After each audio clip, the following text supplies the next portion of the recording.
You are the standout star of Real Housewives of New York. We were up against a lot. We had to make sure we didn't bomb. Lay it all on the table. Every marriage has a dirty broomstick in the closet. Ooh. Uh-oh. Was the response from you opening up on the show out of control? It was out of control. This isn't a contest of like trauma. She knows how to play the game. Am I actually maybe in love with my best friend? Brynn, get the fuck up and do something. Maybe you and Jenna have a future. You were sought out to be on Vanderpump Rules. Is that true? Nothing is worth that. It doesn't end well for them.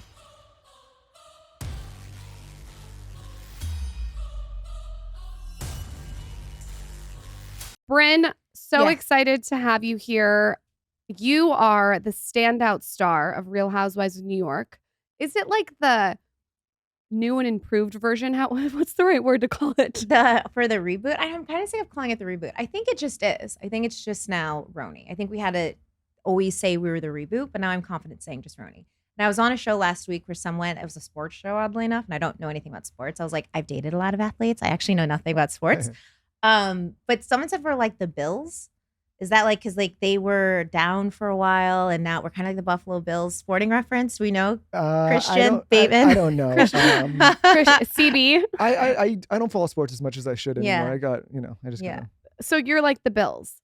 We're like the Buffalo Bills, I guess. I think it kind of feels like an underdog story too, because I think there was so much, like I'm proud of what we've achieved, but we were up against a lot. It wasn't just a new show. It was like we had to make sure we didn't bomb, right? In general, and any show can bomb. Mhm. Then we had the level, the standards that were set, and the old fans that like were holding us to a certain, like that we need to do justice to the show. And then just on our own, we need to do something fresh. So I feel like we were up against a lot. I think now that it's over, finale aired, etc., it's like such a relief because I don't think I realized how stressed out about it I was. When you're casting for this, did you just walk in and get it? Because you're very, like, I could see there's an essence about you. I can see why they cast you right Aw. away.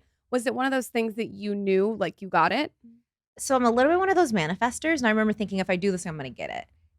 So did you set out to go and do it, or No. they reach out? They had reached out to me, and then when I started doing it, I remember thinking, "There's something." Have you ever felt that it feels like magical? You're like, "This is gonna work out." Does that 100%. Yeah. That's how Joe it- Dispenza, baby.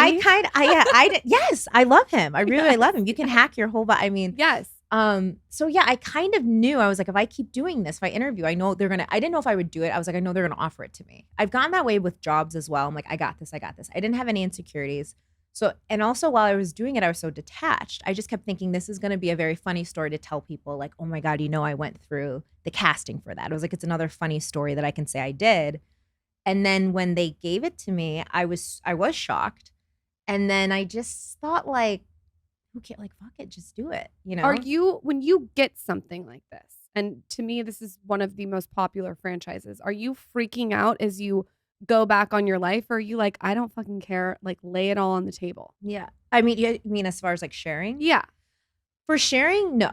For sharing, I'm just like lay it out on the table. I've always been like a sharer, and whether it be like at work or with friends or something like that, of sharing like my story, what happened to me, because I went through years of being ashamed of it. And then it was like late 20s that I finally, everything from my childhood, my upbringing, my socioeconomic status, my race. And then all of a sudden, my late 20s, something hit or clicked. And I was like, I realized that it's what made me, that people would like me for it. And I liked myself, and I wasn't ashamed of it. And it was like this huge mental shift for me. So I went into this thinking like, I've been doing this for like 10 years, I think, just being proud and being unashamed and sharing. So I knew it would like work. And also I watch reality TV. I can tell when people are trying to be fake, like on The Bachelorette or something. Sure. Viewers are smart. They're not just like dummies watching and, entertain us. Like they can see right through it. So I was like, I don't have a choice. They're either going to love me or hate me, like real life. But you do, like, sounds cliche, but you have to be yourself. Like there's no hiding. Was the response from you opening up on the show out of control? It was out of control. I can imagine. In a positive way? In a positive way. It was nuts. Overly, I would say like 97% of comments and DMs and things, especially after the Brinsgiving episode, everything was like, I had people, even just literally this morning, they're sending me like, thank you so much for opening up in vulnerability. someone was saying about breaking generational curses and taking your trauma and understanding that you can still be a confident person, and everything from like people about the race aspect and sharing. I mean, like overwhelming. I've had people, so a woman had messaged me and said, again, something totally different. She had lost her child. And she was like, when the part where you're talking about like you choose happiness every day, she's like, that resonated with me. I lost my daughter. I'm like, come on, you know, but it just proves it's not me. It just proves that like whatever your thing is, if you share it, it's gonna connect with other people and about their thing and they're gonna feel better about it, right? It doesn't have to be apples to apples. Like, I was neglected as a child, so therefore you relate to me because you were too. What I have this, maybe it's Joe Dispenza or Abraham Hicks. I think we're all actually going through the same thing. Like, I think we're all going through the same life experience. So like, as much as pain I felt, you both have felt it too. Everyone has felt it. And that's where we don't start to hate one another, or we're like, you don't understand me. We all actually, I think, have gone through the same thing and the same pain, the same happiness. It's just about like, can you acknowledge that in someone else and not try to make yours more or think about theirs less? Do you remember a moment when you were going through everything you went through and you thought, I'm going to not play the victim here. I'm going to use this to fuel me. Like, can you remember like an epiphany? I think about the money stuff. I was always raised where it was very point blank. I was like, we don't have money, but that's not going to stop you. Like, there's always ways to do it. And my grandmother taught me by example when she went into our Catholic private school and begged the priest and the principal to give us tuition for like a fraction of what it actually cost. And we got it. And so I always saw that as like, no one tells you, no, you can't do it because you can't afford it. If you're a good person, you want to do it, you can do anything you want. There's always a way. When there's a will, there's a way. So that I learned from her. I think a moment where I was like, let's share. I don't know. Like, maybe, I have no idea. You just have a really good attitude. Like you said, you choose happiness around everything you've been through, and it's refreshing, and it's just, there's no victim mentality when you could have easily like fallen into that. And I just wonder if if there's a practice behind it that you do every single day. No, I try when I'm on my best behavior. I do the meditation thing in the morning. I try to be present. I like that it's not a religious book, but it's called Course in Miracles. I don't know if you ever heard of it. I try to read I love that it's a prayer. Yeah, but it's like there's a lesson each day, and it's like everything you see is not real. Like I drink look, I lived in Venice, California for 2 years, right? I became the yoga teacher. I drank the Kool-Aid. I did the whole Abraham Hicks. I did Joe Dispenza. I did name someone that Eckhart Tolle. I did that for a while. I really learned like all of that stuff, essentially, for lack of a better word. So I brought all that back with me to New York. Do I follow it every day? No. And that's another trick too. You're not going to be some guru every day. And anyone who claims that they are and they figured it out, that's the second that life's going to chew you up again and spit you out, you know? Sure. So it's just, I don't know. I just think it's just all a cycle of like pain and happiness. And I think the reasons why I'm so happy is because I have experienced that pain. Yeah. That makes sense, like, totally. It's the you have the contrast. Yeah, it's the law of dynamics. For every action, there's equal action. People say to me, you're so happy. I'm like, I've cried on my bathroom floor one anxiety. Like, don't even start with me about like pain, you know? Like, so yes, I'm happy a lot, but it's only because I've felt I'm sure and I think a lot of people have, the worst that you could ever feel in your life. You know, we were talking a little bit about books before this, which I'll circle around to, but doing this show and talking to so many people over the years, you realize that an individual's worst experience is their worst experience. And, you know, maybe somebody loses a job and that's the worst thing that happens to them, or somebody loses a parent and that's the worst, but trying to compare the two things and say, my pain is worse than your pain, it doesn't correlate. It doesn't work. I think that one of the worst things someone can say, I don't like when people say like they start out, they're trying to share with someone or they're upset and they say like, you don't understand or you don't understand. That's the worst thing that you can say to someone. I think people can understand. And I think that, and the only way out is to relate. But I know for a fact we've all been through the same thing. I don't know. That's my belief. Yeah, no, I think people, it just, like I said, the worst thing that happens to you is the worst thing that happens to you until something worse happens to you. Yeah. So people trying to compare, like if your experience, quote unquote, on paper is worse than mine, it doesn't negate that maybe in my worst experience, I felt the same way that you felt in your worst experience. Does that make sense? Yeah. Whenever friends try to say like, I know, especially two people that approach me now, you know, in the street, and they're saying, oh, thank you for sharing. Like mine's not as whatever. I stop them and say, no. Yes, it is. like because it is like this isn't a contest of like trauma, you know. Sure. It's like, and I think that's the first thing, like you relate because you have felt the same way. If you've never felt that way when you watched me share that, that means no, you get it because you have felt that. Like everyone, Neville Goddard, another one, everyone is you turned out, everyone is a mirror. So I tell people like, oh, we're so moved, thank you for sharing. I'm like, you're just seeing yourself. You're seeing yourself, you're seeing your own vulnerability. I'm great. I'm not that like special. You're seeing yourself and your own vulnerability and your own fears and your own strength. And that's why people are relating to me. Like, Yeah, it's why I like to read history a lot, because I feel like you read about, not that I'm voyeuristic this, but you read about these tragedies that people have gone through. And I feel like that's the contrast that you compare your life to. I think like it's a shame that people don't read more history, because they go through life thinking that their experience is the worst experience that's happened in this world. And you realize like there's some really atrocious shit that's happened to people throughout the history of time, and being able to compare and say like, okay, I lost my job, or like I, whatever's happened, someone broke up with me. It's like, or, you don't have a lot of money. Like maybe that's not so bad. Like there's things that have happened throughout the history of time that are so much worse. And so having that contrast is important. Totally. 100%. You mentioned you learned a lesson from your grandma about going and asking for it. What are some other things that you learned from your grandma that you apply every single day? I know you had a really close relationship with her. Yeah. What else did she? She'd always tell me, no one is. She'd start off saying, no one is better than you. Like no one is better than you. And then she'd let that sink in for a second, and then she'd follow up with, and you're never better than anyone else. So she was always these little. Some of them were good. Some of them were not. Mimi used to say too, you can never be too rich or too thin. I'm like, Grandma, explains a lot. You know what I'm saying? So she had some. She was like Betty Draper. It's like they came from a different generation of like what's appropriate. She said this is interesting, and it's awkward telling it to couples. Every marriage has a dirty broomstick in its closet. Ooh. Uh-oh, what's your broomstick? What's your broomstick? Let's not make this another therapy. What's your broomstick? Yeah, but she had all these little sayings, and like, I don't know, I learned so much from her. Like I literally That's really cute. Every marriage has a dirty broomstick. She said every marriage has a dirty broomstick in its closet. I'm going to find your broomstick tonight. I got that buried deep in that closet. I don't know what that means. I heard a rumor that you were sought out to be on Vanderpump Rules. Is that true? It wasn't necessarily sought. There's a truth to that. It wasn't sought out. I think I was on the red carpet and I talked about it because I talked about how much I love Pandora and Lisa, and they were really, really kind to me and generous to me when I first moved to LA. Because Pandora's husband is my childhood friend from Indiana. So that's how. So when I moved out to LA, he was like, meet my girlfriend Pandy.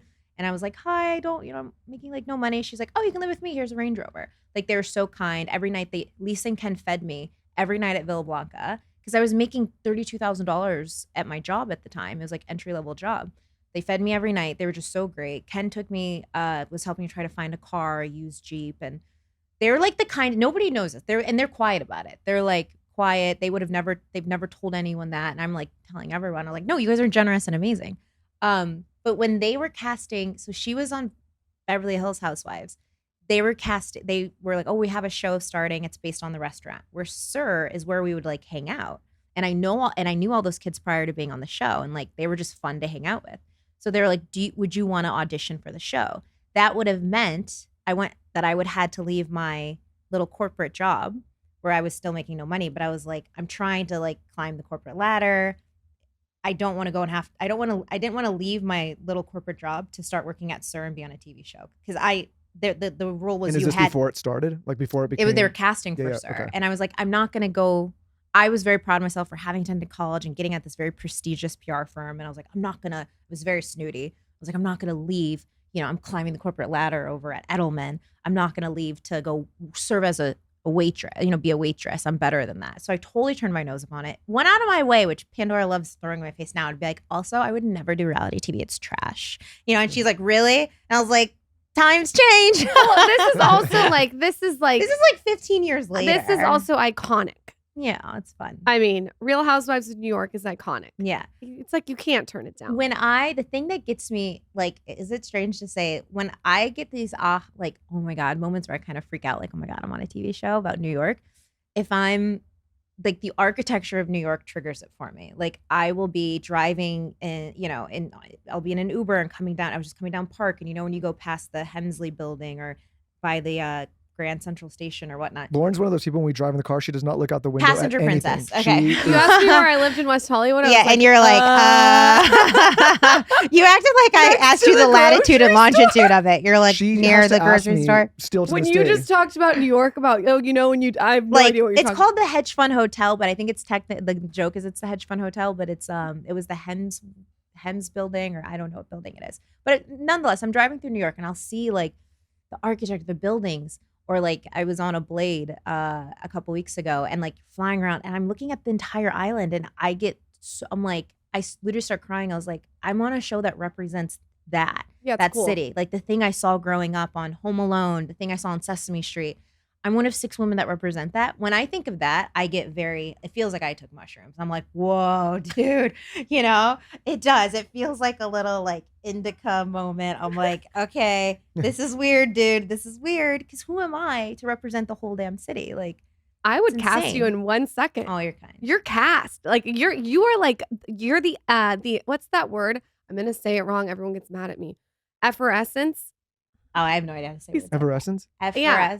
She's like the bubbles in the champagne. Ooh, just call it bubbles. Effervescence. Yeah. It's a word. Someone's gonna Effervescence. come and someone's gonna DM me how to say it because I can't pronounce anything. Me, I can't either. I probably pronounced that wrong too.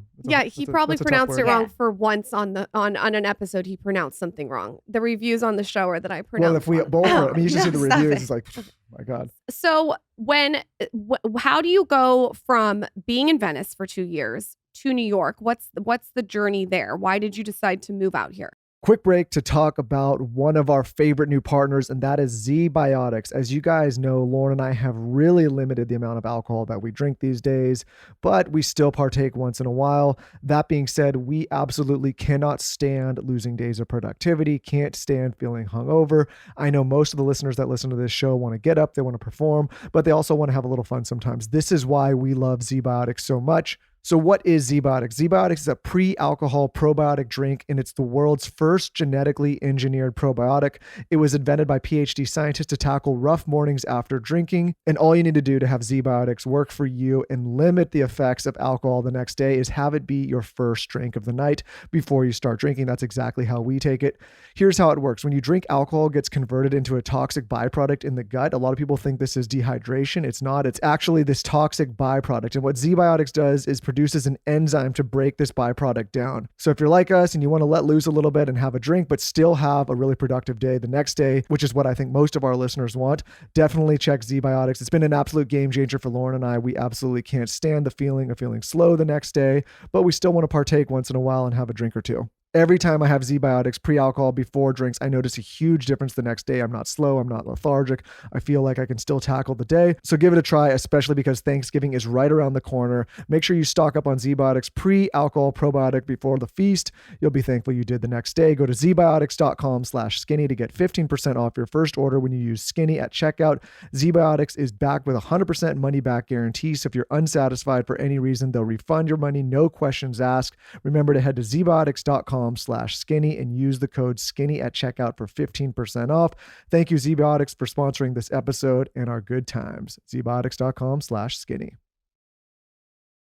Let's talk about Vroom. We all know how much of a hassle buying a car can be. You spend so much time driving around trying to find the perfect car, negotiating over the price, and worrying about the quality of the vehicle, but not anymore thanks to Vroom. Vroom is the better way to buy and sell used cars. When you go to vroom.com, you can shop thousands of cars right from your phone. They have all the popular makes and models and no haggle pricing, so you know you're getting a good deal. Best of all, they'll deliver your new ride directly to you. Vroom stands by its vehicles too. Every car and truck from Vroom goes through a thorough inspection and reconditioning process and comes with a 90-day limited warranty on top of that. You have 7 days or 250 miles, whichever comes first, to make sure it's the car for you. And if you don't love it, you can return it. You can also sell or trade in your current car on Vroom and they'll pick it up for free. Just answer a few questions about your car on the Vroom website and you'll get an offer in as little as 2 minutes. You have no obligation to sell, so there's nothing to lose. So whether it's buying your next car, selling or trading in your current one, Vroom has you covered. Start shopping today at vroom.com. Again, that's vroom.com. We absolutely love this service. You can also sell or trade in your current car on Vroom and they'll pick it up for free. Just answer a few questions about your car on the Vroom website and you'll get an offer in as little as 2 minutes. You have no obligation to sell, so there's nothing to lose. So whether it's buying your next car, selling or trading in your current one, Vroom has you covered. Start shopping today at vroom.com. Again, that's vroom.com. We absolutely love this service. If you're looking to buy, sell or trade a car, vroom.com. Prolon. You have heard about this all over the internet. It's very popular. I know I've done their fast. I feel like 5 times. I've shared it on Instagram story before. I love doing it before I have to get in a bikini. It really works. And recently they launched a Prolon fasting shake. Now, this is the result of 18 years of cutting edge nutrition research. So what it is it's scientifically developed to keep the body in a fasting state without spiking blood sugar. So you could use it to extend your intermittent fasting window and fat burn. It's made obviously with all clean quality ingredients and it includes 21 vitamins and minerals, it's plant proteins, and it's prebiotic fiber. It's vegan, gluten-free, soy-free, and non-GMO. You should know that it tastes really good. And ultimately, it offers the benefits of intermittent fasting without the hunger. So if you're looking for something to sort of get you through the hump of the intermittent fast, I think this is a really good one. A lot of people are raving about this fasting shake. My personal favorite is the chocolate flavor. I just feel like it's so good. Sometimes I'll add a little bit of raw milk even. See what a difference the Prolon fasting shake can make. Right now, our Him and Her listeners can save 15% off your order when you go to our special URL.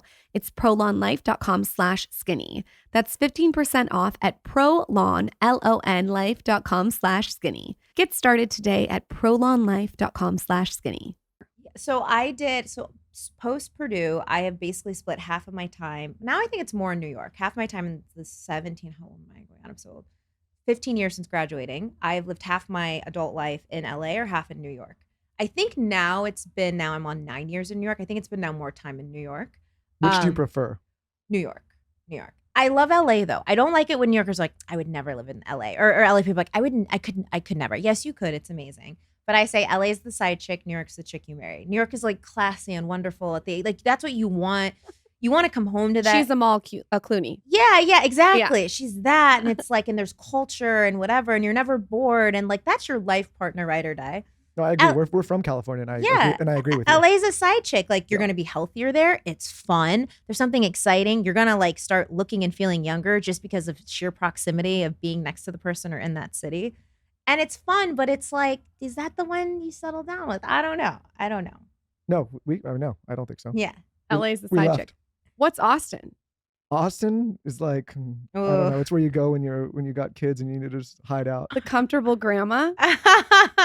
We like it because we're between. Because I have to bounce between. No, it's nice. We get a taste of both worlds. Oh, nice. And then you go to Austin, and then you're in like a sanctuary. Yeah. And you're Zen. Yeah. And you're reading A Course in Miracles. But if and I had to choose, and it's like calms the nervous system. Yes. If I had to choose though between if I could only go to LA or New York, I would only come to New York, and I would not go to LA anymore. Yeah. So when you come to New York, do you come for a job? Do you come for a man? Why? So the first time I went after school to LA, that was for a job. Then to New York for a job.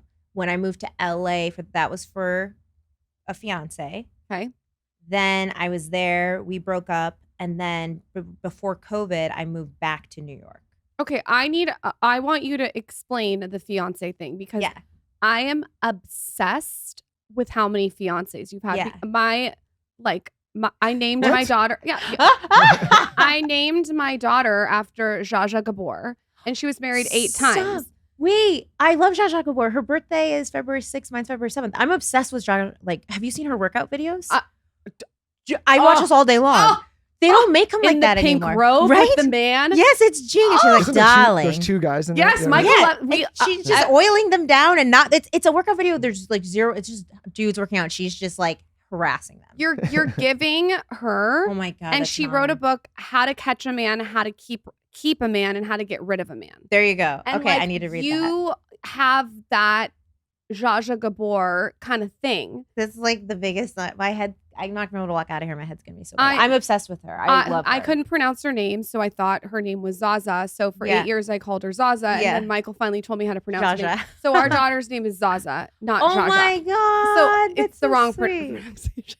That's anyway, because you have to spell it ZSA too. It was causing confusion. So we just kept it ZAZA. Okay, but you have like, you remind me of that, and I want to know like what your like why you got engaged the first time. I want to know like the whole roadmap of it. So each one was in my defense. I'm going to be 38. I'm 37 now. So it's like I feel like I would just be on my third divorce had I gone on with anyone. But I love that's like that's so I've true. changed. I've just changed so much that it kind of creeps me out. Like you do actually genetically, is it not genetically, but you do biologically on some level change every 10 years. There's people that like loved country music and pizza, and then 10 years later they like sushi and opera. Right. So you actually change. And the successful marriages, if you determine success by staying together, is if you're able to do those changes together and respect them and whatnot and change. Because it does make sense when people are like, I don't know what happened, the 10-year itch. No, it's because you guys actually change. You are different people, and that's okay. Like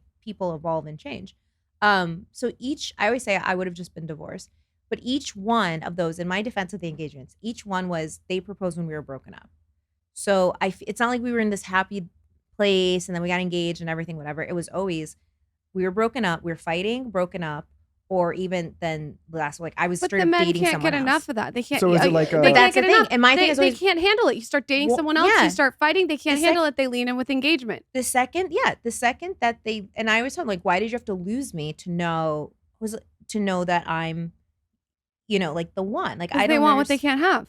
They all do. It's so easy. I tell every single girl, I don't know why he's not texting me. Ignore him. It's literally so easy. Ignore them. Just kind ignore of like them. treat them like shit. My grandma did say, find someone who loves you more than you love them. 100%. Why would I ever want to be married to someone I love more than them? I'm sitting like right over here. Yeah, it's right like it's like we've totally forgotten you're here. It's like, and then Ken literally sucks. This is, if I had to write a book on how to get a guy, ignore him. Literally. That's the book. No, but that's so the advice I get, and I'm not, I would say I'm not about playing games, but sometimes you do have to play games, I think. But that's the advice I give all my, they're like, how do you get all these guys, whatever? It's because I don't give them zero tension or anything. The less that easy. And the second, and I've had guys ghost me. I've had guys break up with me. And it was when I didn't listen to my own, and I was like, and I started liking them more than they liked me. Be like, hey, or waiting around for them. The second you do that, so I plan even in my marriage, I'm just going to always be like, I'm doing me.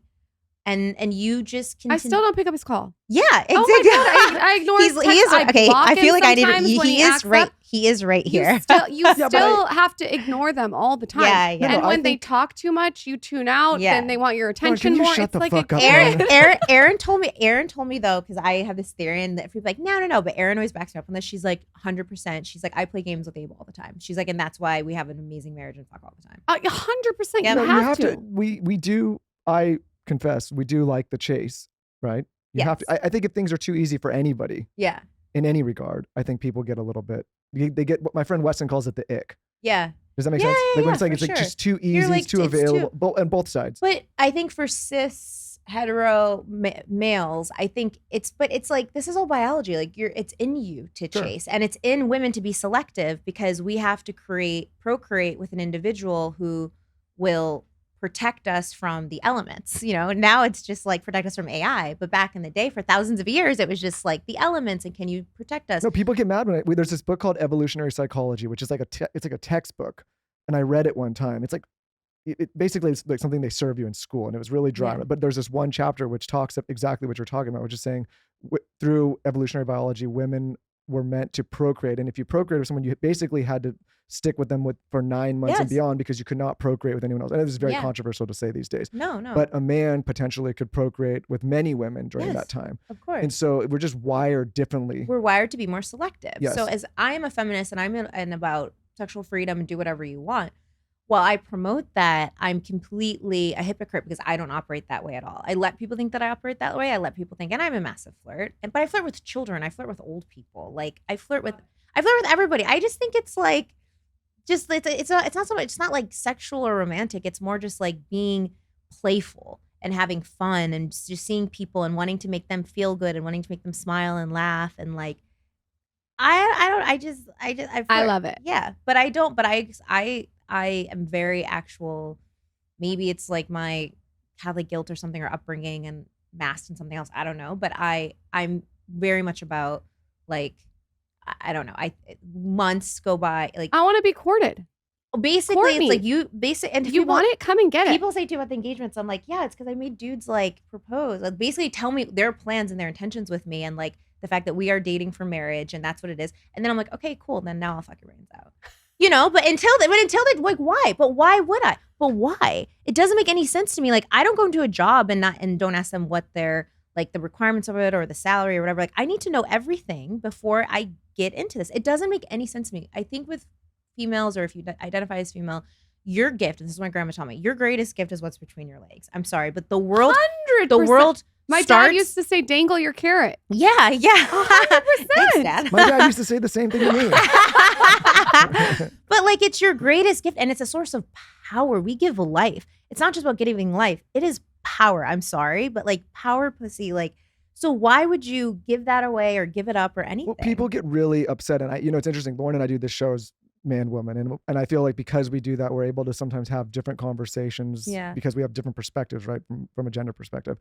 And I think sometimes, like, this will be a TikTok clip. Someone will see you saying that, and they'll be very triggered and upset saying that. Totally. But as a man, I agree with what you're saying. I think it's important. And I have 2 sisters and I have a daughter. And I think it's important to hold some things back and make the man pursue and chase, because it's ingrained, I think, this is my perspective, in us to, 1, desire that more, and 2, hold it in a different respect level. Yeah. But I also sense? think it's not only you get access to my pussy if you put the work in, it's also you don't get access to my energy if you don't put the work in. Right. You don't get access to my witty, charming, perfect personality. That being said, though, if you don't put the work in, like, put the work in for it all. But that being said, though, I do think, like, if people are just going out and they want to get laid and have sex, like, power to you. But yeah, that's totally different. I'm saying, like, see, I have friends that sit there and say, oh, blah, blah, blah. I'm like, but you're looking for a relationship. Yes. So why would you give it away? Because that's not what, like, there's also, I read somewhere, I don't know if this is true, but something like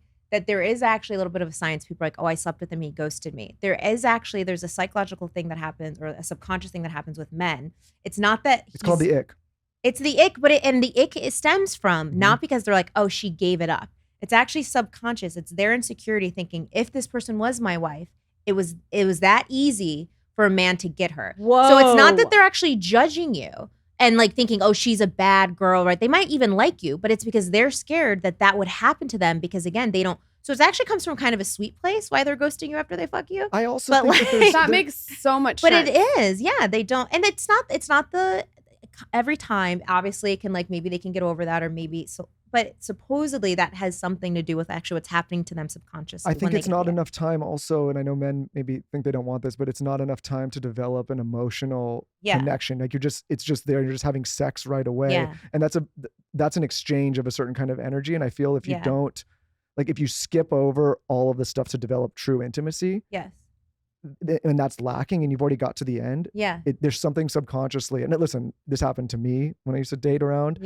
I know it happens to a lot of my guy friends. Like, when it's that quick and that immediate, it's not that you don't still find that woman desirable. You just don't necessarily want to take it as far as you would if you had to do the pursuit. If you are looking for a relationship, I think you should hold out as long as you possibly can. Like, truly, I think, like, even 6 months. I'm talking as long as you can. I usually say 4 months. I'd always put people like, no, and again, everyone's gonna have an issue with this. My thing is that it's also shown that I have rules that I play by. Obviously, it hasn't gone that well for me. I'm not married, but give us some rules. But I do have as many rings as Kobe, so it's like give us some rules. So I think minimum 4 months, because supposedly at 3 months, people, it's this getting to know you phase where everyone's on their best behavior. Everything's happy. There's extra oxytocin. There's everything's like, you see them in this perfect light. You will notice a lot of people break up, or like they don't get in the relationship at like the 4 month mark. So I think wait until 4 months at least.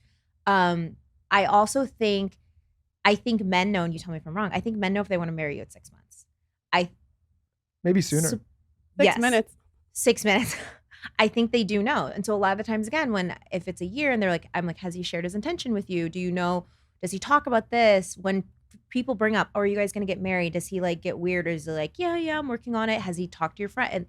And they're like, no. I'm like, then he's not going to want to marry you. Like, yeah, I just think at 6 months they know. So I then kind of know when it's like at 8 months, I can tell. And if I start bringing up those conversations, they're weird. I'm like, I'm out because you know if you like, they know if you want to marry. What I I do, think With men, it's it's instead of different. lean in, it's lean out. Yeah. And Pamela Anderson had the best quote in her She's a genius, documentary. by the way. Oh, she goes, "How I got every man to marry me." Did you see? She at goes, the end? I just told him I don't want to Yeah. marry you. Oh my God. Do you know how well that works? That was the end of her It's so documentary. easy. I was dying. First of all, I'm obsessed with her. She's a It's so genius. I've loved easy. her forever. it's probably a it's little the more same- nuanced than that. But basically, no, but if you want to test it just at the beginning of a relationship, well, okay, another thing I always do when I'm going on a date with someone is one, I let them ask me with whatever they want to do, drinks or something. I say, well, no, well, I don't like, I don't go on a walk. I'm not a dog. I don't go to coffee. This isn't a LinkedIn job interview. You can, and I don't do drinks. I'm like, no, you're not going to be drunk. You can take me to dinner. Love it. Then I make them ask me to dinner. And then I say, actually, let's just have drinks like at that restaurant because I want to see if you like pass your audition. And then it's a challenge. And then immediately they're like, okay, they want to do, and then you have the option if you do want to have dinner. I think don't hold back. Get to know that person more. My second is always then definitely dinner because you need to see how that person interacts with like other people. A lot, not just the way that they're talking to the staff. If they hold the door open to you, how they are, how they act. Like I always do dinner second date. And then third date, I'm daytime, no alcohol. You need to see that motherfucker in the broad daylight and do something boring, do something cultural. Go to the Met, go to the Whitney, walk around awkwardly in a boring place and see how they do. Can you guys make little jokes to each other? Does it feel cute? Does it feel something? Are they Philistine and they're like walking up to a Picasso saying, I could do that. He's an idiot. Don't date that guy, but like 3 dates, those are usually how I do the first 3 dates. And I think that can really, and no kissing, nothing. And it always has to be like opening doors and doing things. And then by the third date too, start to kind of, I just do it early on. Like I think be unabashedly like, this is what I want. I say I'm dating right now to have fun, or I'm dating because I'm curious, or I say I'm dating because I want to be in a committed relationship. And then you can take it or leave it. Not everyone takes it, but I don't care. At least I know. I'd rather find out date 3 than wait 3 months and be like analyzing everything in my friend group chat that he says and does. I have a question. Are you on these dating apps? I'm embarrassingly on Raya. You're on still. Raya. Well, Yeah. because I missed the whole dating app thing. So did I. Oh, you're how lucky. sad for you. You didn't miss it. I missed it. It's You all- dodged a bullet. But I'm because I wonder now with that. I think a lot of people that I talk to, they feel a pressure to move things along quicker because people have so many more options. Yeah. Like back when we were dating, it's like if I was lucky. You're to meet, saying that you didn't have any options. That's why you married me. No, but I'm saying, like, I would meet You did them. have options. The whole entire school of Arizona. No. Literally. Did you go to ASU? Yeah, No, U of A. the Harvard of the Oh, Desert. U of so A. you did have No, but yeah, there were plenty of options there. They probably lined up. They lined up like a new iPhone release. The options were coming when I was holding your hand out. Well, but it was a different time. But I was saying like maybe I would find 1 or 2, maybe 3. But those are the options. Like I didn't have an app to scroll, and so like you had to put more time in. I feel like. I feel like as an argument against that, I think actually the apps have gotten to the point where it's almost disheartening. Like I'll find myself because of that very reason, because you do have so many options. That's what And I'm you're saying. like, I just swiped through, at least with Raya, they shut it off after 20. They're like, you need to wait a few more hours. But Hinge or something, you can literally go there all day like a gamer and just keep swiping, like hundreds, if not thousands, especially when you're in a congested area. Have you like seen New those York. guys? They create the thing with the pencil eraser. It just swipes right to Yeah, every single person Yeah, and over you and just over. keep. I mean, so I think if anything, to me, it's a little disheartening. I'm like, really? This is it? Like, Well, what I'm It wondering feels is artificial. no, but it feels like it people does. don't put It as much doesn't time. feel like a Charles Dickens antique book. No, it doesn't. It doesn't feel like Bridgerton. Like it doesn't. Which is why I've started asking my friends, and they have been so unhelpful. But I'm like, look, I'm also about history, and if for hundreds of years, if people were like set up, or I'm not saying like arranged, but essentially set up or whatnot, it worked for our grandparents, and there wasn't that high of divorce. Maybe they're all miserable. I don't know, but I want to be set up with someone, or I want to have like. What's the type? Put it out there. Manifest it. No, but Maybe what we have I'm- a friend. Hold on. But what I'm asking is, like, say I'm a guy, like, okay, I'm trying to think of myself back then, and someone's in, I'm really into someone, but they're saying, hey, you're gonna wait 4 to 6 months, and then I got this thing on my phone that's like, Yeah. But my thing is, if a guy wants it, he goes and chases it. well, So do you know what I'm saying here? You know what I'm no, saying. that 4 months doesn't is a threaten long me. If you time. go have a girl that you want to go swipe right on Hinge, and like you don't want to wait around for me, then you're not worth it to begin No, with. I know, but Yeah. I'm saying I think what happens is maybe guys start to feel insecure, and they're like, this girl it's 4 months. She's not into me. Then So I'm that's gonna not my husband. Yeah. I Bye. know, but so what I'm saying is like maybe these things are not the best thing for us because they provide endless optionality and No they, shit. they decrease the ability to have patience. Yes. Yes. I agree with that. So I want to go back to the question of who is your like dream guy? Like describe him. Daniel Ricciardo. Who's that? The Formula One driver. He's so Oh, well. sweet. He's very It's cute. everybody's dream guy. Yeah, he's everybody's dream I don't guy. even know who it is. Good. Don't worry about it. My dream guy. I feel like someone who is kind. Okay. Have to be kind, have to be funny. Well, on my Raya profile, I always say you have to be taller than me, funnier than me, and smarter than me. Okay. So those 3 things for sure. Okay. I love short kings, but I can't feel like a giant. Okay. And I'm 5'10". Everyone thinks I'm short, but I'm actually, or like average height, but I'm tall. That's 5'10" is eliminating a lot of guys. It is. Just shut Only a like lot of the 8% of the population out. population is over 6 foot. So you're 6'2". saying no to David Beckham. You're saying no to Joe Rogan. Yeah. Yeah. Okay. I guess. I know, right? Did you put Joe Rogan with David Beckham on? I just want to get that clear. Daniel Ricciardo also wouldn't meet that thing. So Formula One drivers have to be smaller because of the weight. Okay. So he has to be taller. He has to be funny. He Tall, has to be kind. funny, kind, cultured. Okay. Cultured is That's a hard one to important. find. That's That's gonna yeah. be hard. Someone too. Good luck. Go sit at the museum. I had an extra ticket next to me to the ballet or an extra seat at my friend's table. And I like literally went through my phone and I realized like every dude that I've dated in the past 3 years that is still like an ex or still single or whatever. I'm going through my phone. I'm like, who could I take to the ballet who has a tux? Who's a clean tux? And I'm going through and I'm like, nope. This one would probably fall asleep. This one would probably fart in the ballet. This one would probably whatever. This one might have a tux, but it's probably dirty.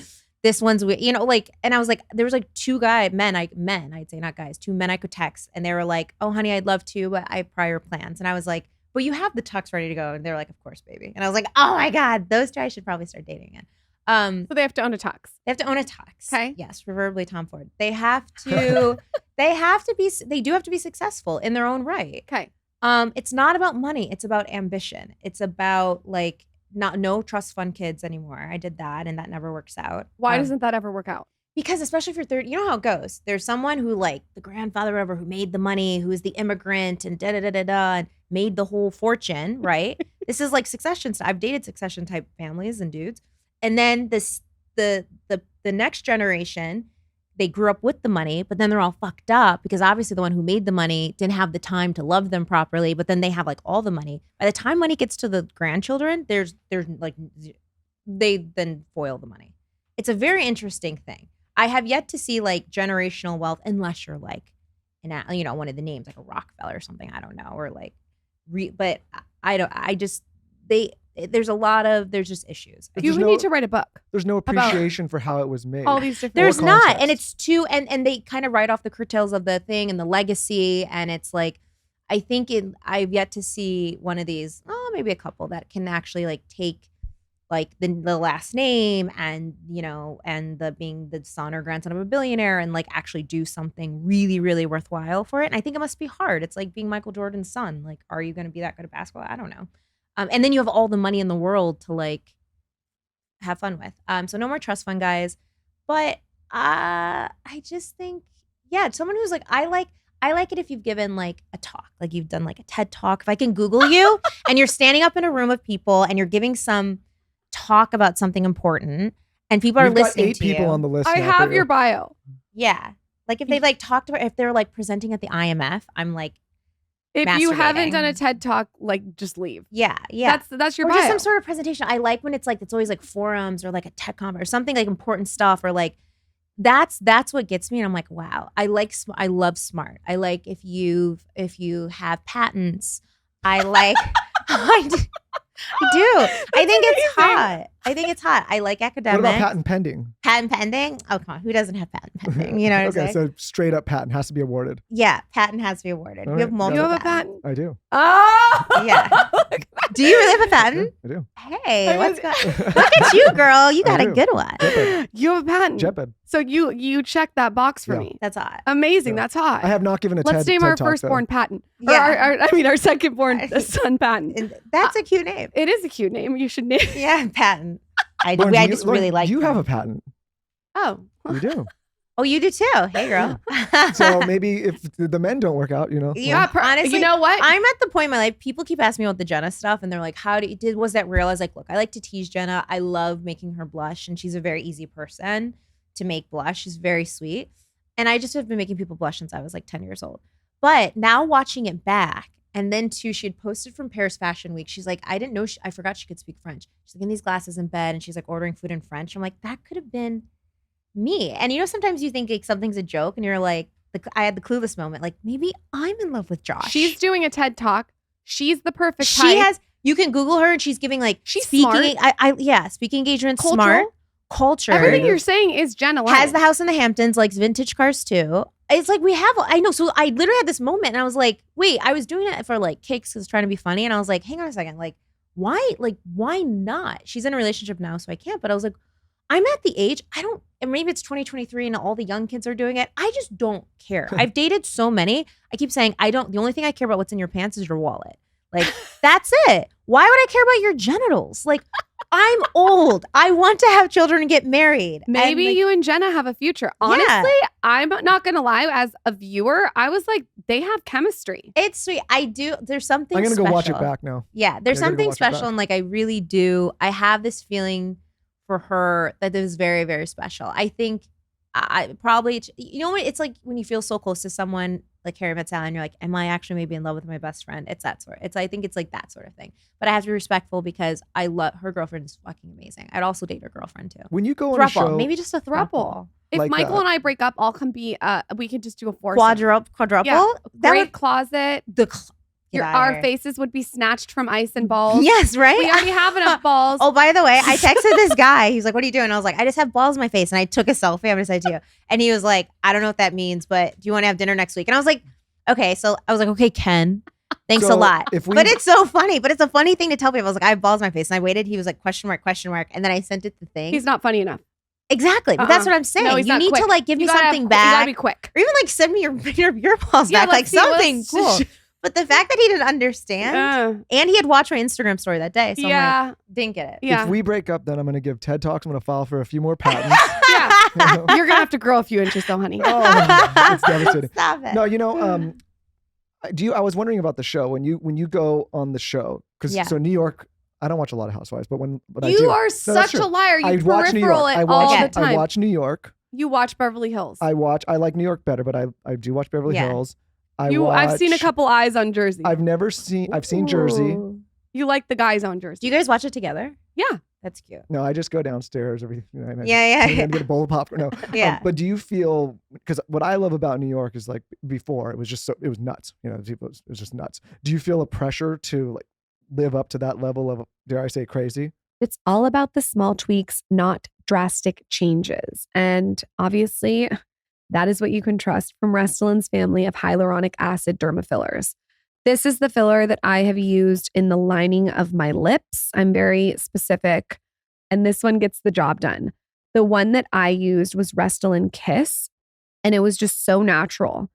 They are known for their hyaluronic acid filler. There's been over 65 million treatments worldwide. Everyone is very unique when it comes to their face. So Restylane is not a one-size-fits-all situation. They have like Restylane Lift for your cheeks. They have Restylane Define for your chin. They even have Restylane Eyelight for your under eyes. So everything is designed for whatever area you're targeting. The Restylane family of products are indicated for people over 21 years. The most commonly observed side effects are swelling, redness, pain, bruising, headache, tenderness, lump formation, itching at the injection site, and impaired hand function. To learn more about the serious but rare side effects and full important safety information, visit RestylaneUSA.com. Receive $20 off when you join Aspire Galderma Rewards today. Membership comes with exclusive rewards and discounts so you can earn points and start saving on your qualifying Restylane treatments today. Visit AspireRewards.com to start saving now. Again, that's ASPIRE rewards.com. Let's talk about Weight Watchers. Weight Watchers is the #1 doctor-recommended weight management program and the trusted authority in evidence-based weight health. Beyond the science, joining Weight Watchers means you become part of a powerful, passionate community. They're all about community there. We got to learn all about that when we had the CEO on our podcast. The company's purpose is to always inspire healthy habits and lasting weight loss. So how they do this is they focus on behavior change, nutrition science, and real connections, while never giving up on the food that we all love. Personally, I really love how they've evolved their approach to weight loss over the years, and they're really like with the times, which I appreciate. Weight Watchers has helped millions of members on their journeys over the years, and recently they've launched Weight Watchers Clinic. And this provides support to even more people across the weight health spectrum. Most importantly, I think that Weight Watchers knows that weight management is not a one-size-fits-all thing. There are behavioral and biological factors to consider. So they really have a multifaceted approach when it comes to losing weight.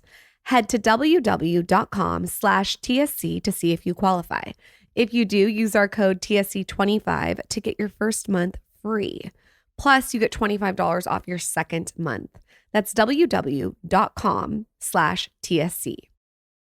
I am such a fan of a simple, plain, chic outfit with a nice little sweater tied around my shoulders. I feel like it's simple, it's timeless, it's classic, it never goes out of style. And the sweater that I have been wearing is very detailed. It is by Quince, okay? Quince has all the timeless classics, and you can have them in your closet forever. The sweater that I love that I got and I've been wearing like with a white t-shirt or even a black long sleeve shirt is the Mongolian cashmere polo sweater.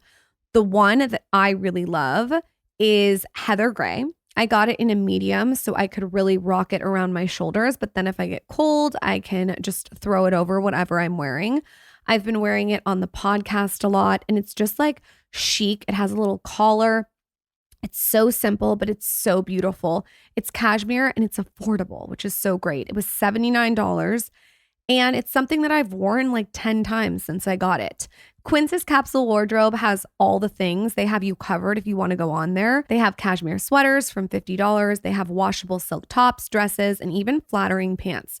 So you can go on there and get all the classic timeless pieces. But the best part is all Quince's items are priced 50 to 80% less than similar brands. Get affordable luxury with Quince. Go to quince.com/skinny. You get free shipping on your order and 365-day returns. That's QUINCE.com/skinny. You get free shipping and 365-day returns. Quince.com/skinny.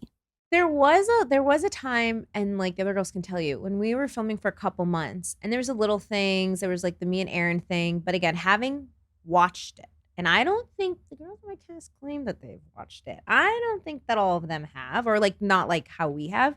But I was worried. I was like, this is boring. A couple of times I would like leave a scene where we just had lunch, and I would like take my mic pack off, and I was like, am I the only person that fucking came to work today? Like, because we'd be sitting, it's just little, because we would leave sometimes at the beginning, maybe I shouldn't be saying this, but we would leave and then like we'd all go to dinner afterwards, and they're all like, yeah, like saying, making more dick jokes than me, saying hilarious stuff. Like, these girls are funny. When I tell you they're funny, I think some of them did hold back. They're so funny. They're so crazy. They're saying shit. They're cursing more. And I was like, where was this? Why are me and Aaron the only ones that are like giving it, And they're like, oh, no. Like, we're not gonna, the people were holding back. For sure. And I think, again, the audience called it out though. Yeah. They did. And understandably so. I get it. This was new. First of all, look, this was the scariest thing ever. This is like the trust fall off Mount Everest, right? Because we were promised it was going to be different. It's a new era, but we didn't know. And at the end of the day, you never know, even though it's respected institutions, you never know what's going to happen or how it's going to look. Or what about the cast member that got kicked off? Like, or what happened? It was with her, Lizzie. Lizzie's amazing, but it was like a lot of stuff started happening with her school, at her kid's school. So she decided she didn't want to be on it. Yeah, because it's like she needed, like, I understand that. Look, this is What do you hard mean enough. at the kid's school, like other parents. I think at the time there's stuff being said, or she was saying stuff about Kanye. I don't know. Like, it's like, and I think it was about safety and her family's safety. And that I understand and respect, because look, this is hard enough. And look, and I have had things thrown at me and said to me, but like, if someone start talking about like children in my life, my godchildren or nieces, I would immediately be like, nothing is worth that, Who, you know? who was talking about that? The people at her school? No, I think there was like TikTok threats or something. I don't know. So she just said this is not. It's not. Working. She prioritized her family. That's all. Yeah, that's all it is. But my question is more: was it weird to be filming with someone and then you guys have to cut these scenes with this person? No, because we like barely had started. So it wasn't a big deal. Yeah, it literally wasn't. I don't even think I hadn't filmed with her. So I think that's the difficulty though with these shows. So I'm trying to think about how I want to. So we work obviously with a lot of people that go on television shows. Yeah. But in what Lauren and I do, we kind of have this controlled environment. Like we're going to produce this, and then we self-produce. Like there's no. Yeah. I don't have to get the green light from anybody to to put something out or take something. Whatever I want to do is basically what I got to do. And I feel like the audience, when they tune into something like this, treats us different than they treat reality television stars. And same with like other celebrities. Like maybe if you're in a movie, like I feel you guys, your lives get dissected. Yes. And the audience feels entitled to dissect it. And I'm not saying that that's wrong, but it's just they feel entitled. Thing. They are entitled to a point, right? Because we're putting ourselves out there. But it's this ongoing battle, I think, between fans themselves, fans in the show, us and fans, and us within ourselves, right? Of like, what feels I want to share versus I didn't want to share. And I think it's just the wild, wild west, and it's like a case by case scenario. But you see that and you're like, well, you're on a TV show, you should share that. They shouldn't have to if they don't want to. We're never pressured to share anything that we don't. But I think it's sometimes too, when I see some of the comments and people in our own arguments getting so like paragraphs, like Charles Dickens, paid for by the word level, and their interior and like dissecting things, whatever. And then you just want to be like, get it, but like it's a show. So it's I guess it's confusing maybe for people because it is real, but it is a show. It's just this thing that you keep like going ping pong back and forth. It's really hard. I think someone then that has to do this, you have to be able to like be able to differentiate reality from reality. Like watching it back with the girls, it's been like tough because it's with your friends and 8 months ago conversations you don't remember. You see their inner thoughts. You see them in confessionals and you're like, dude, you told me you're okay. And then you sat there and you're like, well, that was that. And you're like, what's wrong with you? And it was so long ago. You have to be able though to like navigate it. It's nothing. Kudos to every single person who's ever done it, from The Bachelor to Survivor to whatever. It's extraordinarily difficult. Yeah, it's interesting for me to observe because like I said, we produce a lot of shows. Like so we produced a handful of the Vanderpump podcasts and shows. Right? Oh, nice. Yeah. And then I remember back in the day, when Stassi had some drama, we produced that show too. And listen, we have shows where people say wild shit all the time, but I feel like the standard, quote unquote, a podcast host is held to is not nearly the same as someone in your position, right? Yeah. Where like I've never been berated so many times when something pops off on one of those shows and like, what are we gonna do? And I'm like, treat it like how we treat every other show. Sure. But it's just the audience responds so much differently. Yeah, it's visceral. So differently than they do to like if I say something wild on here compared to like if one of you know what I'm saying? And that's what we signed up for, but I think nothing can ever prepare you for it, and it's hard to not get sucked in. The thing that gives me because there's been a lot of like really, really gross things written about me, and like the thing though that I have, what brings me back and makes me feel okay with it is I'm like, when you compare, right? It's always about ratios, just numbers. The number of people that say something bad with the number of people that say something good. Also, I think someone who has the audacity or just frankly the time to see something on TV, be that's on Bravo, no offense, but it's not BBC, and then go online, take time out of there to go online and write something so upset. Again, Neville Goddard, everyone is you turned out. I'm like, that person's going through stuff. And I actually just like hit restrict and I'm like, I hope they're okay. Because no, it doesn't make sense to me. Like I watch TV, I watch The Bachelor, I see funny stuff, I laugh at them, I roll my eyes, I'm like, oh, maybe that's the villain or she's silly.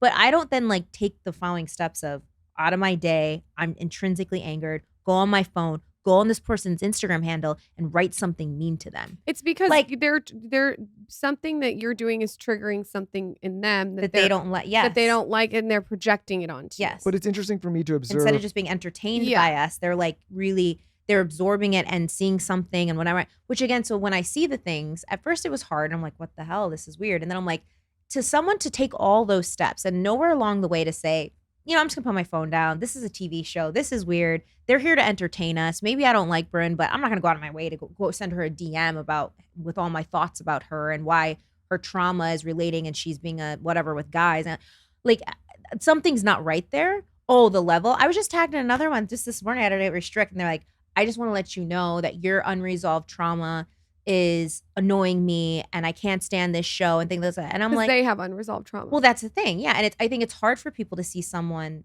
happy and confident. And look, I'm not happy all the time, but like happy and confident, like, hey, this shit happened to me, but like, I'm not going to let it get me down. And I'm going to try my best. I'm going to move to New York. I'm going to be unafraid.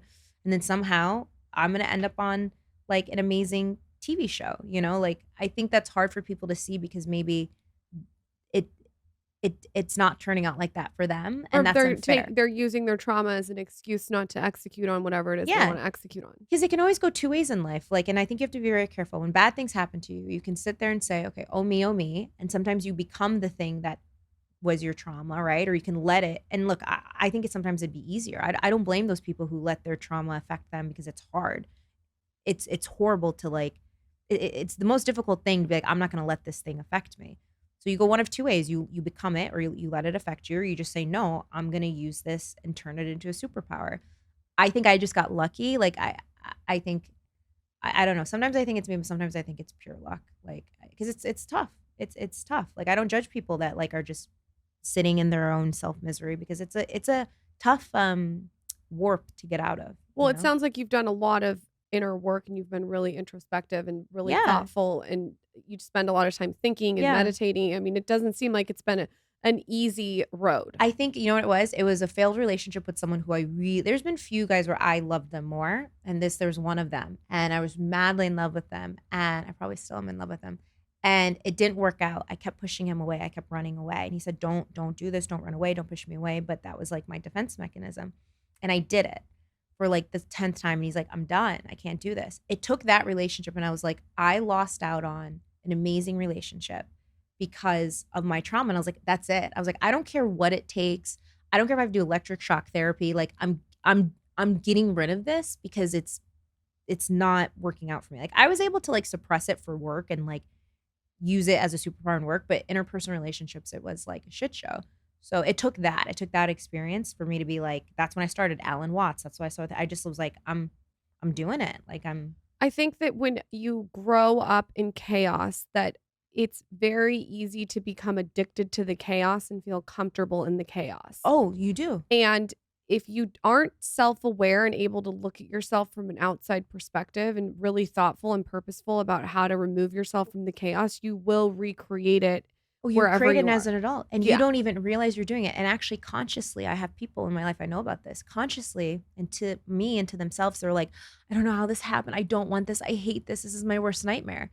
But they don't realize that they created it themselves. Right. Because your brain, when we're young, and that's why it's so important with children, you have to protect children, is because it's such a formative time, 1 through 7, and 1 through 5, 1 through 7. And you need to make sure that, and that's when things are being wired.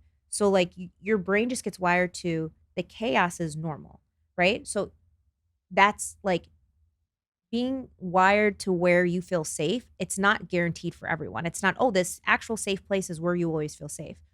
If something happens, you're wired to feel like the trauma is safe. So that's why then as an adult, you seek it out. Because even if when everything's normal and happy around you, that's abnormal to you.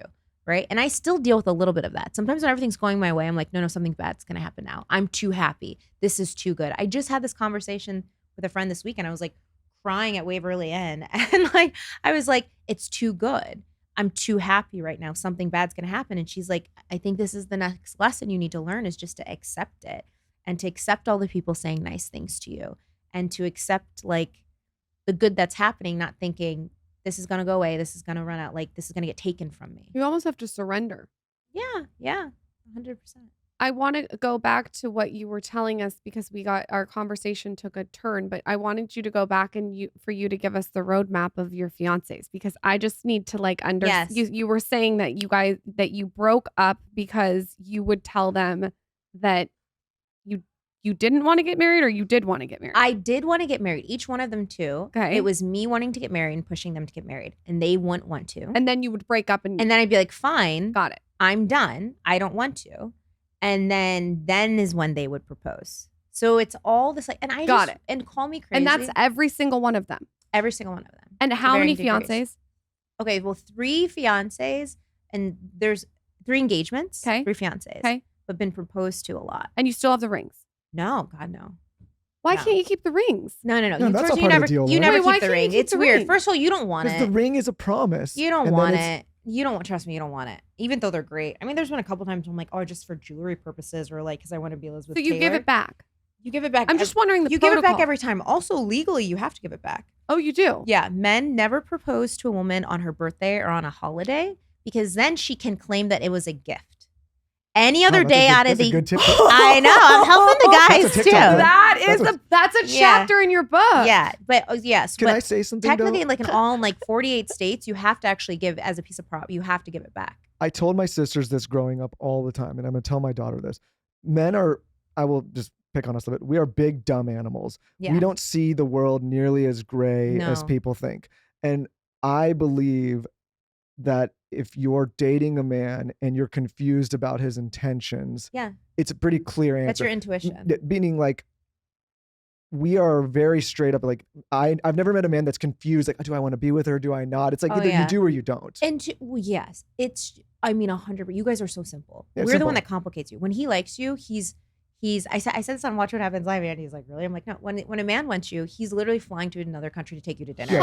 100%. True story. Yeah, if my sisters ever came to me when we were growing up saying, like, I'm confused if this guy likes me, I say he doesn't like you. No, yeah. You should, but I Like, know that's there's mean to say, my- but there's no confusion. My friends will tell me like, well, I'm like, I thought you had a dinner date with him so and so tonight. And they're like, no, well, he's really busy with work. He can't text you back. Here's a story I tell it. There is a very amazing top tier NBA player that I briefly dated. Everyone's dated him, but I briefly dated, and it was something with like we got into a little bit before. It was like game 4 or 5 of the NBA Finals, and he's a star player in this game. Okay, this is like I don't know what year. I'm not gonna because I will give it away. So anyhow, What does his during- name rhyme with? I'm not saying, but during, I had texted him something for the game and whatever that I was like mad. I was like being meh. And during halftime, I have a missed call, and he has a text. He's like, "Babe, don't be like that. Like it's cool, right?" So anyhow, so to this day, it didn't work out with him because like he dates everybody. And he's amazing, but I tell everyone if blank can text me back during Game 5 of the finals, nobody is that busy. I don't care if you're Jeff Bezos. You are not like a man is not that big. Like, come on. Do you know when they Speaking want of you? Jeff Bezos. When they want you, they want you. Look at Lauren, who Yeah. he's dating, I love her. is amazing. She's She's an great. amazing person to look at. Yeah. He is in love with her for a very specific reason. She has a big personality. She brings the fun. You Yeah. can tell she's fun as fuck. And you can tell too. I bet Good she attitude. I bet she would have a problem breaking up with. I can tell. She No, wouldn't care about she's- breaking up with she- him. If She'd everyone be like, should like, channel she if you're does not single, care. Jeff Yes, Bezos I love is, her. I think fiance. Yeah. She got him. It's because she knows how to play the game. And I think she can tell. She's like, I don't care if you're like one of the richest dudes in the world. She's like, you can just tell she is She's gonna be fine on her loving, own. supportive, Independent. Yeah, you could just tell. She knows. Yeah, she vibes like she knows what she's doing and very There smart. She needs knows to her be worth. A Harvard case study on her. She's like the poster child for like, consider yourself a high value woman. She's Yep. like, I'm the biggest value you ever meet. And that's She's the like way. 21. Who cares? Yeah, think, like, right? if you're- Exactly. Yeah, she is. It's genius. But that's how every woman should be. And Yes. it's not about dating a billionaire or whatever. It's about like always just, I think my grandma really taught me that. Know your worth and continue to know your worth even when other people fail to see it. 100%. Well, you know, like I think it's. Have you ever seen that map of Charlie Day from It's Always Sunny, and he's like got all the diagrams going? Like I feel like if you have to explain the status of your relationship that way, we're like, Oh, well, he's got yeah. this, she's got this, or the trauma, or if you have to gaslight yourself, Yes. right? It's like, Yeah. like I've said, it's pretty simple. He either likes you or he doesn't. She likes Yeah. you, she doesn't.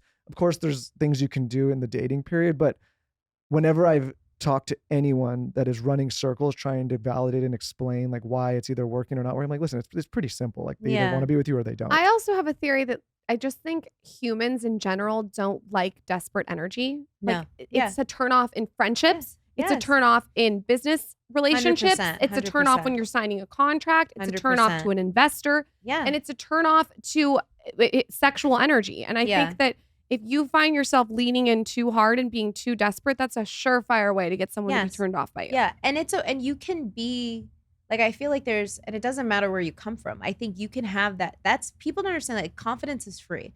Confidence is, like you can choose it. You can choose confidence and happiness, and it's free, and anyone can do it. So I don't care if you're, you know, like maybe never got to go to school at all, and you're, you know, working through job, whatever your background is, but you can always like, if you can walk into any job or any employer and be like, no, I deserve this pay or this what, if you're a good, truly good employee. I just feel like it's like a thing that people think, oh, people ask me, how are you so confident? I wish I was confident. I'm like, it's in you. You just have to choose. I'm confident. You have to mentally say, I'm going to walk in this room and I own it. It's an energy field. It's like, it's a choice. I'm not confident every day. I choose to be.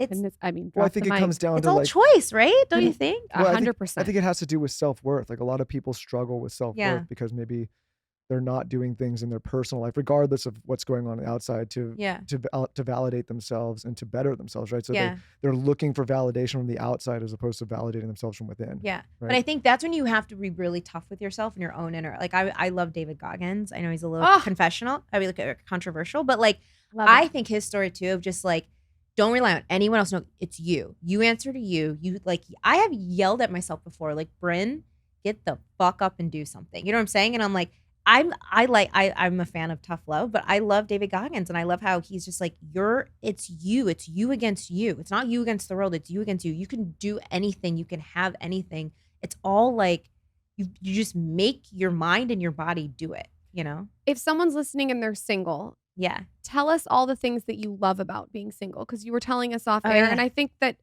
being single, for anyone who's listening that's single, is such a moment, and it's so fun, and you have everything on your own terms. Tell us all the things you love about it. I love having my space in my house. I think What's that like? It's so nice. It's quiet. It's all my stuff. It's just like a little like cocoon, a jewelry box of Brynn. It's very, very nice. I think even when I'm married, I read actually in Business Insider, it said a few months ago that married couples who have separate bedrooms are actually like reported to be happier and whatnot. What about like a separate house? Interesting. No, not a separate house, but like separate bedrooms. And like, I think I want to sleep in the same bed as my husband every day. But I think, 100% I need a separate bedroom, like my own bedroom. No, that makes a bathroom. Sense. Yeah. Bathroom I need so I can do girl magic. Yeah. I need him to have a toilet in a separate room with soundproof walls. And but having my own space is amazing. Get him a porta potty outside and call it a day. I think you have more money. People ask me like, it's not that I'm like rolling around in it. I have money because I didn't have kids. What do I have to pay? My rent, my eyelashes, my cell phone bill. It's not that hard. I'm 38. I hope I would be in the point in life where I'm making more money than like minimum wage. I've worked really hard for 17 years. But like, if you don't have kids, life hack, you have a shit ton of money. Right. Literally, statistically, like, Google it. The richest women in the world are like single, childless women. Like, you have more money if you don't have kids. It's very simple because I don't have responsibilities. I don't have a mortgage. I don't have dogs, and like I don't have all this stuff. So I think you have more money, therefore you have more freedom to just do whatever you want.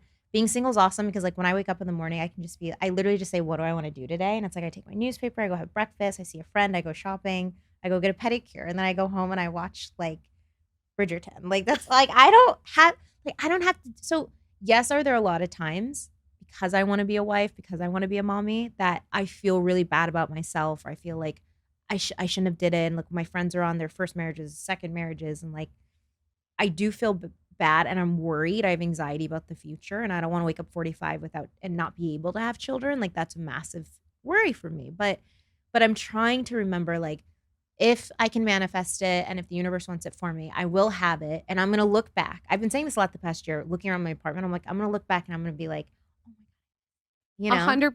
When I had my studio apartment, I look back and I was like, oh my God, that was so such cute. A sweet, like fun time. It was sweet. And I think I'm seeing it now. And sometimes too, I actually got nervous because of the fact, sometimes I realize with my manifestations, the second that I am that level of gratitude and realization, then that's when it's almost done being over, you know? So I actually got really nervous, and I was like, oh no, what if it's happening? Like, what if I keep saying I want to get married. What if I'm married in 6 months and I'm going to be like, take me back, you know, like have a really long engagement. I know. No, I'm going to go to Vegas. I'm done with engagements. I'm just new. You got to get me drunk and take me to the courthouse. Just get done with it. I want to be someone's wife. I don't want to be a bride. I've been very blessed. You've put what you want on this podcast. But I don't think it's bad that you're thoughtful. I think people make this decision rather cavalierly. Does that? Michael has a real opinion on this. No. I think that unless you're with somebody that you're really certain about, that you want to build a life with, have children. I mean, that's a whole other thing. Like, one thing to be in a relationship, another thing to get married and share a house and income, another thing to have children and raise them for the rest of their adult lives. So I think unless you're absolutely certain that that's the person that you want to not only be with, but co-parent with and all those things, I agree. It's better to just wait and be selective. I think it's like not I've made great. it this far. I've gotten through in late 20s, early 30s weddings. Mhm. Going to weddings by myself, going to weddings right after I called off my engagement the same week. And literally the person's place card with their name is still there and all the looks like, oh, it didn't happen. You know, like I've weathered all of that. So at this point, I've come this far. Maybe I just go the whole thing. No, I mean, no offense to the world of Bravo, but I think people see what happens when relationships don't go well. Yes. And to me, that's my worst nightmare. I would rather be single forever than deal with that kind of drama with an intimate partner, right? Totally. And so I think the difficulty is sometimes people feel pressure with age or whatever to just say like, I have to do this and I have to have children, I have to be married. But then they end up with someone that they shouldn't be with. And it's a disaster. I've been tempted with a few exes. I was like, maybe I should just pull the goalie. No, you know? don't settle for anything. I know. And I'm looking back, I'm so glad that I didn't. What relationships have worked out on reality TV? I'm just actually wondering. Like, is there examples? Like, you mean marriages or like marriages, relationships? Like, there's a few curses. There are some curses. You know, like the people, like the biggest curses win the lottery. Have you read that book? Like, you just end up dying or imploding, or like it's bad stuff happens to people that win the lottery. So Never what want do to you think with reality television? With reality TV, I was worried about that. But when it started off, it was me, Jenna, and Uba were the single gals. Jenna is very much in a very happy relationship where she will not confirm or deny the engagement, but technically she's wearing a big ring. She's happy. They found their little thing and whatever it is. And I just told her if there's a wedding, like I want to give a speech, so please tell me. But I don't know if they're engaged, but she's happy and she has a ring now on the left finger, a giant ass diamond on the left finger. So she's content in their way. Uba's also met an amazing, amazing man. And she's very happy too. So I would have never thought a year ago when we started this, us being the three single gals, that they're in happy relationships. So I'm just hoping that I'm last, the next one. Or I've seen some of these guys go on reality TV though, and it doesn't end well for them. They just bite it. I think though a lot of women go on reality television to subconsciously expose their marriage so they can get confirmation bias of how horrible their husband is. I've seen that in past seasons. I know exactly which ones Like you're talking they'll bring the husband on to be like, oh my God, he's so verbally abusive and I'm just going to take it and I'm going to let the audience be the judge and jury. Yeah. And then I don't need to feel bad when I leave him and I'm simultaneously building my own brand and making my own money. Yeah. I think that some have done that in past seasons, perhaps deliberately. And I think some have done it unintentionally. Yes. Like we see that in real life of people with friends and being like, they're talking about their husbands and you're like, why are you blabbing to everyone that he or something happened or he lost all this money or whatever? I'm like, are you trying to, is this like are you trying to get out of it? They take the broomstick and they ride it. Yeah. And they just take all the dirty laundry and they start airing it for everyone. And it's like, I've had friends like that where I'm like, I have a rule too in relationships now in my 30s. I do not tell friends shit. You shouldn't. You should. And don't tell family. Steve Harvey? What does he do? Family Feud? Steve Harvey? Oh yeah, I love Steve Harvey too. He's given me half my relationship advice. One of the best clips on this is basically talking about how his marriage is a closed circle. Meaning it's like his hand in his wife and his other hand. And like no friends, no families allowed to participate. In our marriage, we don't, like, of course we have issues as any married couple. If we have an argument or we disagree on something, but we're never going to friends or family. Or here's the thing, because you can't take it back too. I'm not. You can't take it back. Why would I think if I'm trashing my husband to you, I'm trashing you to someone else. Exactly. Well, tell your therapist. An energy in that's like. Tell your therapist. They're always going to be biased. They're not in it. They don't know the day to day. Tell your therapist. Don't tell family and friends, because then when you want to get back or when you're on better terms, because that happens, you're going to get mad. You're going to get frustrated. You're going to trash your husband or wife. Maybe you might even think about separating. I'm just thinking, like, to the best of your ability, as long as it's not like not true, but as long as it's not like a serious matter that needs attention or professional intervention or something, like abuse or something like that. But I think everything else, just like kind of keep it to yourself. I've noticed my relationships in my 30s have gone so much better because every 5 seconds wasn't like, maybe if you have one friend, like I tell some of my friends when they're bashing me out so-and-so, they know though with me, I'm an Aquarius. So like they can tell me anything. I say, look, wherever they're at, I'm support. You hate him today, I hate him. You love him tomorrow, I love him. And it's not even fake. I show up and I'm like genuinely friends with them again, or genuinely will hate them. Like, but I can do that in my brain because I just love you so much. So I'm just along for the ride. But I haven't met a friend like that where I truly trust that they can just turn on and turn off, or wherever you are today, we love them or we hate them. Like, what do you want to do? Let's go.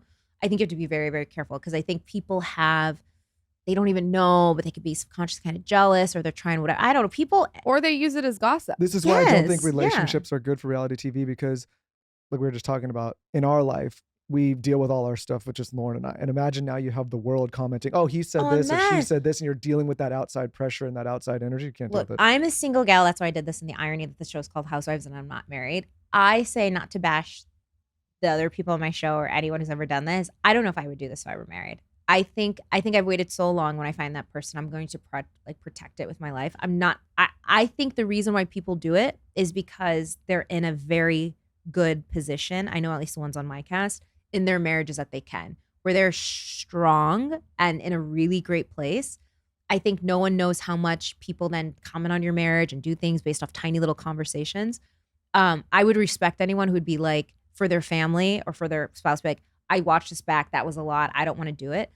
It's brutal. And I just think, if I had kids, I don't think I would do this because it's too much time. It's exhausting. It's taxing. A lot of work. I don't know. I'm exhausted, and these women are doing it. They have children. Yeah, it's a lot and of work. play dates in Yeah. school. I'm like, how are you doing glam and doing this? And then we do something. And you're like, let's go out to dinner. I'm like, don't you need to go home? Like, I'm exhausted. I go to bed at like 8 o'clock. I'm like a grandma. But When you have my- kids, you'll go to bed at 5:30. That's my- Yeah, like so tired. yeah, but that's I don't my know how they point, do though. it. And like, I'm talking about like the ones that I used to watch, the OG New York and the OG Beverly Hills and the Orange County. And it's not a judgment, it's just an observation. Like, Yeah. you look at all those people that started that show in marriages, and then how many of them ended or are still doing the show and the marriage is broken. There's very Yeah. few that have actually lasted. People would say at the beginning of this, wait, or people that didn't watch the show, they're like, wait, I don't get it. So you're married? How can you be on the show if you're not married? And I would always tell them, the last season, the OGs, their last season, the last 3 years of their season, 2 or 3 They've years, been divorced. there was not one married person on it. They were all either divorced or singled or widowed or single. Yeah. So it's not historically, like, they've kept the name, I think, because it's just the name of the brand name franchise. for 18, I think 17 you can years. be a housewife though and like be single. Yeah. I say I'm a housewife in training. Yeah. I also very much plan to like be a traditional housewife. Like, my grandmother raised me to be that way. Like, I get in fights with people about this. People say, no, but you worked your whole life and it is in me to work. But I very much just want to be like a mother. I'm going to be a doting mother and a very doting wife. And I think during third wave feminism or fourth wave, I think it was a huge con that we all like fought for rights, but then we ended up just doing 2 jobs and not getting paid anymore. Like, now we have to work and we have to be a mom. Like, mothers are the soul, like the lifeblood of like the world. Like, a mother being able to properly take care of her kids. I think that, I don't know. I think if you want to go to work, because I have some friends that are like, oh my God, after 2 months, I'm ready. Just like get the nanny and I want to go work. But right now, and how I've been for a decade, is like, I just want to be a stay-at-home mom until, at least if I'm able to financially and et cetera. It's a luxury and a privilege. But if I can have that, I'm 100% doing it. I mean, I think that you should be able, I think what I hope feminism is being able to do whatever you Your want to choice. do on your own choice. I think Yeah. where it gets sticky is when you're not doing what is supposed to be fitting neatly in the box. Yeah. I think you should be able to you could work Yeah. your whole ass off, work so hard, and then decide you want to be a doting mom and a wife. Yeah. Like, I think you should be able to be fluid with it. Yeah. I just think for me, it's like being a mother is going to be the most important thing to me. It's the thing I've always wanted. I'm going to have all these things, I'm sure, where I'm like trying to make up for the lack of what I had and stuff. So I'm going to do all of that. You're I'm going to be a great mom. Oh, thank you. Yeah, you're going to be a Oh, great you're mom. making me cry. Thank you. I hope. What are some wellness things that you do? You have a rockin' Wellness? body. Yeah, you got to give us some like tips. Wellness. What do I do for wellness? Wellness, I do intermittent fasting. Okay. What time do you stop eating? really- What time do you start? I start eating, like today, I haven't had anything but coffee. Okay. I'll have something at 2. I have noticed, okay, there's a couple things. I've noticed when I only eat between 2 and 8, and I kind of can eat then whatever I want, I'm fine. When I'm snacking in the morning or late at night, not doing intermittent fasting, and I struggle, like in my 30s, my metabolism is shot. Like, if I have, it takes me like 3 days to put on weight, and then like 3 months to lose it. Like, it's crazy. And I'm tall, but people don't know. I was 15 pounds heavier when I was filming than I was before filming or after filming. Because when they contacted me, I was in the south of France, like eating like a shit. Like, it was, I was just chugging rosé and like eating foie gras because it was like going to become illegal. Literally, I'm just like stuffing it in my mouth. But I do that. I'm healthy all throughout the year so that I can just go balls to the wall and not care. And I don't care about working out. I don't care about calories or intermittent fasting. And I'm just boozing and drinking. So, but yeah, if I do intermittent fasting, it's fine. Also, if you increase your protein, I know it sounds really bad, but you don't have to. I believe you don't have to work out. I think that if you just walk, which I do, I'll like make sure I'm walking, not wearing heels, but walking around the city. Walk as much as you can. Get in like 15 to 20,000 steps a day. That's a lot of steps. But in New York, it's not a lot I know of steps. it's not a lot of steps. You're so lucky. When For I go me, to that's LA, like, I immediately turn back into LA Brynn, where like people are like, let's just go. Like, oh, we have to go to CVS. I'm like, can we drive? Like I drive. I do not walk at all. In 15 to Los 20. Angeles. I wish that I could walk those steps. Walk. Eat your body. My brother taught me this. Eat your body weight in protein. So whatever your body weight is, eat that much in grams of protein, and then drink 2 liters of water a day. I don't have to work out, and all of a sudden I'll be like, I look ripped. How did I look ripped? And da da da. It's like those are my secrets. Like chugging water like it's no regard, intermittent fasting, and just eating a ton of protein. And then I have a sweet tooth, so I'll eat like 130 grams worth of protein, but then I do eat, like I'll go to Daily Provisions, I get the cronut thing. Like if you just eat a ton of protein, I think that's kind of like a hack. Like It's your body the just best hack. When you're satiated crowds and you it don't want out, to eat as too. much. yeah. It crowds. You don't like feel. Yeah, you feel like you don't want anything else if Yeah. you're just eating a ton of protein. Yeah. You just consume, and I have the little muscle milk shakes of 40 grams. So I'll drink one of those today. What about alcohol? What's your drink choice? Oh my God, I love whiskey and bourbon. Here's the thing. Really? Yeah, I love whiskey and bourbon.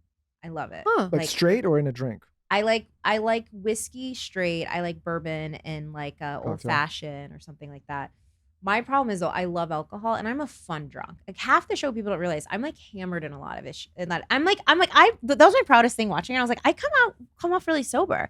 I was so drunk. Because I get bored while filming. And then it's always like, this is free alcohol. Like, and I just drink and I'm also kind of, as I've gotten older, a lightweight where it takes me like 2 or 3 drinks and I'm like balls to the walls. I was hammered in a lot of scenes where like just pretty drunk. I had to be careful though because my hangovers last 2 days. They're really ugly in my 30s hangovers, like really, really bad. That's the problem. I get really depressed too. I'm like, the next day I'm like, what did I do? I haven't worked out. Oh my God, I didn't do that. I'm just an idiot. And I look at like, I have like $400 worth of Ubers. And of course I like picked up the tab for dinner with people that are way richer than me. I'm like, what am I doing? Like, what am I doing? Like, who am I trying to impress here? This is idiot. I'm an idiot. So I get really regretful and angry. But I love drinking though. I really do. And I'm a happy drunk.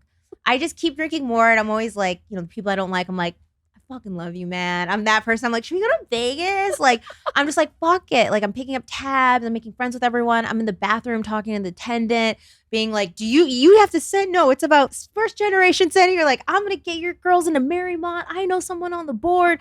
Like, I'm just making promises to people, giving my phone number to everyone. Like, I'm everywhere. And then I go home and eat mozzarella sticks. Like, sounds like a fun time. Life hack. DoorDash in the Uber on your way home. That way, and then meet so the food's there. Oh, don't never wait till you're home. Where's the mozzarella sticks from? Mozz sticks? Oh, like the Hollywood Diner. It's okay. Yeah, it's pretty close to me on 15th or 16th and 6th. Hollywood Diner. They're open late. Sounds good. Yeah. My last and final question. I have to ask you this because I feel like you're the perfect person to ask. What perfume are you wearing? It oh my gosh! So Thank good. you. Portrait of a Lady. Frederick, I don't know how to say the name because I can't speak either. Frederick Malcal. How do you say it? Frederick Mal. It smells Portrait like, of a Lady. It smells what I would think that you smell like after watching the show. Oh my God, It smells really good. Olfactory is the number one. Olfactory is the number one set. More than for memory, it's more than sight, hearing, anything. For memory, like scent is the most strongest. Portrait of a Lady. Portrait of a Lady. I love it. Yeah. I'm seeing so many good things for you in your future. Oh, thank you. You can come back anytime. That was such a fun, you. colorful conversation. Where can everyone find you? What are you working on? Tell us about your collab. Do you want me to give you an address? Like the corner. Yeah, someone might want to text you. Give them your phone number. Yeah. Slide into my DMs.